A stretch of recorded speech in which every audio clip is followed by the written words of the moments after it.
étalons de la journée où vous aurez le loisir de découvrir l'élite mondiale du 7 français. Pour l'instant, Viking du Barry est venu nous rejoindre. Voici le numéro 2 de Viking du Barry. Devant nous, les Villages du Barry a le plaisir de vous présenter justement le croisement Hurlevent de Bréca et Perle Grise de Beaumont. Alors pour le papier, Hurlevent de Bréca, même père que le précédent, la mère Perle Grise de Beaumont. Je vais vous laisser en compagnie a priori, c'est Jean-Guillaume qui se colle cette nouvelle fois. Oui, donc il y a pas de prématurellement qui revient. Pour parler de Viking du Barry, le numéro 2 du programme, grand Valkyrie. Oui, alors c'est un cheval qu'on avait déjà en partenariat à 3 ans, puisqu'il était agréé dès son plus jeune âge, après les 2 ans, le concours de 2 ans, et qu'on a eu le plaisir de renouveler cette année. Je crois que c'est vraiment un cheval qui présente beaucoup de qualité. Il est d'ailleurs sorti concours étalon très bien classé, et avec des appréciations assez exceptionnelles au niveau du testage, qui ont fait d'ailleurs un étalon recommandé par la NSF. Donc il nous a semblé tout à fait logique de le promouvoir et de le distribuer.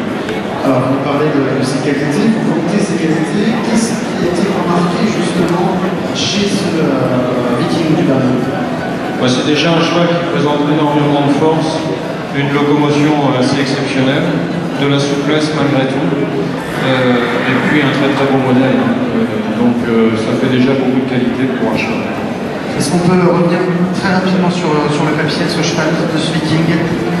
Alors il a un papier assez original, c'est un fils d'Hurlevent de Bréca, réputé lui-même pour la qualité de sa production. Et on retrouve derrière une souche qui associe le sang de Skippy 2. Skippy 2, très connu chez nos amis belges pour la qualité de sa production. Skippy 2, c'est un fils de 2000. Et on voit les fils et les filles de ces 2 étalons déjà au plus haut niveau. Alors on le voit sur ses premiers sauts. Sur sa qualité à l'obstacle, Laurent, qu'est-ce que vous pouvez nous dire justement? On voit déjà une très grande aisance et toujours là aussi ce dos très fort. Un cheval qui a également beaucoup de charret. Non, c'est vraiment un cheval qui, je pense, a un très grand avenir devant lui. Très grand avenir sportif. Alors lui aussi, évidemment, les talons. On voit déjà un très bon cheval. Est-ce que vous lui mettriez toutes les juments sans aucun problème?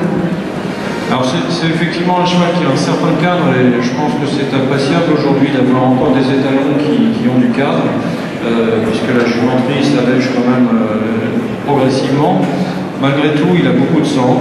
Il a d'ailleurs, on ne le voit pas sur le catalogue ici, mais il a pas mal de courant de pur sang derrière.